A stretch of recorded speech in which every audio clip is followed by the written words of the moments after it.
ಮಳೆ ಮತ್ತು ಬಿರುಗಾಳಿಯ ಅಬ್ಬರಕ್ಕೆ ಕಟಾವಿಗೆ ಬಂದಿದ್ದ ಬಾಳೆ ತೋಟ ನೆಲಕ್ಕುರುಳಿದ್ದು ರೈತ ಅಪಾರ ನಷ್ಟ ಅನುಭವಿಸಿರುವ ಘಟನೆ ಹಿರಿಯೂರು ತಾಲೂಕಿನ ಕಂದಿಕೆರೆ ಗ್ರಾಮದಲ್ಲಿ ನಡೆದಿದೆ. ಗ್ರಾಮದ ರೈತ ತಿಪ್ಪೇಸ್ವಾಮಿ ತಮ್ಮ 3 ಎಕರೆ ಜಮೀನಿನಲ್ಲಿ ಬಾಳೆ ಬೆಳೆ ಬೆಳೆದಿದ್ದು ಕಳೆದ 3 ದಿನಗಳ ಹಿಂದೆ ಸುರಿದ ಭಾರಿ ಮಳೆ ಹಾಗೂ ಗಾಳಿಗೆ ಸಂಪೂರ್ಣ ಬೆಳೆ ನೆಲಕ್ಕುರುಳಿದೆ. ಕಟಾವಿಗೆ ಸಿದ್ಧವಾಗಿದ್ದ ಬಾಳೆ ಫಸಲು ಹಾನಿಗೊಳಗಾಗಿರುವುದರಿಂದ ರೈತ ಸಂಕಷ್ಟಕ್ಕೆ ಸಿಲುಕಿದ್ದಾರೆ.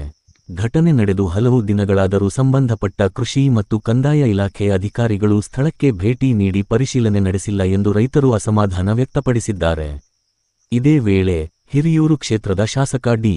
ಸುಧಾಕರ್ ಅವರ ಅಕಾಲಿಕ ನಿಧನದಿಂದ ಕ್ಷೇತ್ರದಲ್ಲಿ ರೈತರ ಸಮಸ್ಯೆಗಳಿಗೆ ಸ್ಪಂದಿಸುವವರಿಲ್ಲದಂತಾಗಿದೆ ಎಂಬ ಮಾತುಗಳು ಕೇಳಿಬರುತ್ತಿವೆ.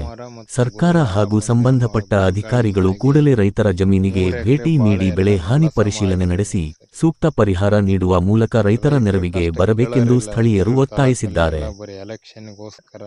ಕಂದಿಕೆರೆ 148 ಸರ್ವೆ ನಂಬರು, ಆಮೇಲೆ ತಿಪ್ಪೇಸ್ವಾಮಿ ಅವ್ರದ್ದು ತಿಪ್ಪೇಸ್ವಾಮಿ ಅವ್ರ ತೋಟ 3 ಎಕರೆ ಮಳೆ ಗಾಳಿಗೆ ಮೊನ್ನೆ ಮಳೆ ಹಿಡ್ಕೊಂಡಿತ್ತಲ್ಲ. ಹೌದು, ನಾಳೆ 3 ಲಕ್ಷ ಆಯ್ತಾ ಅಲ್ಲಿ? ಅಂದಾಜು ಆಗಿತ್ತು, ಒಂದು 15 ಲಕ್ಷ ರೂಪಾಯಿ ನಷ್ಟ ಆಗಿತ್ತು. 15 ಲಕ್ಷ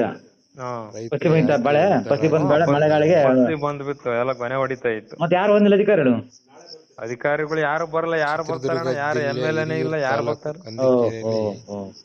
ಯಾರು ಕೇಳಾರ?